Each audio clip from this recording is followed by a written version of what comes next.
ഒരിക്കൽ ഉമർ റളിയല്ലാഹു അൻഹുവിന്റെ അരികിലേക്ക് ഒരു സ്വഹാബി കടന്നു വരുന്നുണ്ട്. അദ്ദേഹം കയറി വന്നത് ഒരു പരാതി പറയാനാ. എന്താ പരാതി? തന്റെ ഭാര്യ ഒരു സ്വൈര്യം തരുന്നില്ല. എന്തിനും അവളെ നെഗറ്റീവ് കണ്ട് സംസാരിക്കും. അവൾ വല്ലാതെ എന്നോട് തർക്കുത്തരം പറയും. എന്നെ ഗുണദോഷിക്കുന്ന രീതിയിൽ അവൾ എന്നോട് ദേഷ്യപ്പെടും.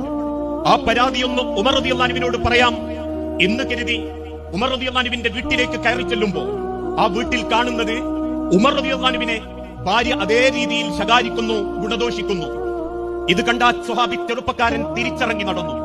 ഒരൽപ്പം ദൂരത്തെത്തിയപ്പം ഉമർ റളിയല്ലാഹു അൻഹു ചോദിച്ചു, സഹോദര അവിടെ നിൽക്ക്, നീ എന്തിനാ എന്നെ തേടി വന്നത്? ഒന്നുമില്ല ഉമർ. എങ്കിലും പറ ഉമറെ, എന്താണ് സഹോദര താങ്കൾ വരാനുള്ള കാരണം? അദ്ദേഹം തിരിച്ചു പറഞ്ഞു, ഉമർ, ഞാനൊരു പരാതി അവതരിപ്പിക്കാൻ വന്നതാ. എന്റെ പരാതി ഇവിടെ വന്നപ്പം അതേ പരാതിയാണ് താങ്കളും അനുഭവിക്കുന്നത് എന്ന് കണ്ടപ്പം എനിക്ക് ആ പരാതി പറയാൻ തോന്നിയില്ല. കിസ്ര ചക്രവർത്തിമാര് പോലും ഭയപ്പെടുന്ന